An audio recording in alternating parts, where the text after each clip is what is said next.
To the weather we go. Let's talk to Chief Meteorologist Scott Padgett tonight. Scott, I was listening earlier. Based on your advice, I have gone ahead and pulled out the feather bed for this evening. Sounds like a cold one coming.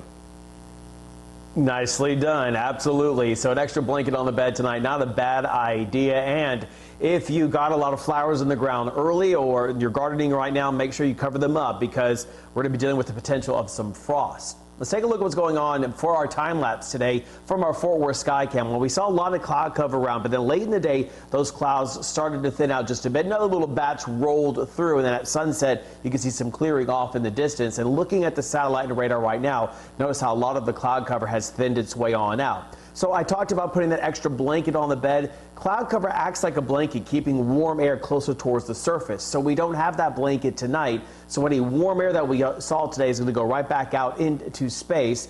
A little bit of cloud cover might stream its way back on in the early morning hours, but I still think we'll see our temperatures dropping back down into the 30s overnight. Right now, we're still sitting in the 40s at DFW with our winds out the north-northwest at 15. So it still is a breezy evening. You definitely need that sweatshirt on, stepping outside, maybe letting the dogs out for their business before you go back to bed. 49 degrees in McKinney right now. It's 44 in Gainesville. Live update there to 42 in Bowie. So we're seeing temperatures continuing to cool down and across the Metroplex in the upper 40s to the low 50s. Let's watch how the temperatures drop going through the remainder of the night tonight and then into tomorrow morning.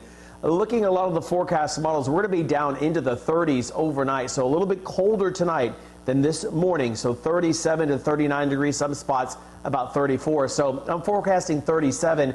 And it hasn't been this cold this late in spring. It's only 5 times over the last 65 years. So yeah, another cold morning on the way, possibly down to near the freezing mark in a couple of spots. Patchy frost cannot be ruled out, and that's why we do have a frost advisory in effect. All the counties indicated in blue until 9 o'clock for tomorrow.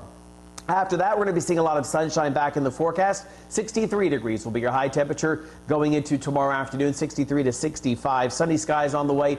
Pollen count, well, a little bit better, so that's helping us out just a bit, but we have rain back into the forecast when we warm up. 75 Thursday, 68 Friday, temperatures falling through the day with another cold front. We have overrunning moisture, so on Saturday, rain chances at 50%, taper off by Sunday, and then into next week, finally, we can trade our sweatshirts for the t-shirts. All right, Scotty, thank you very much. Let me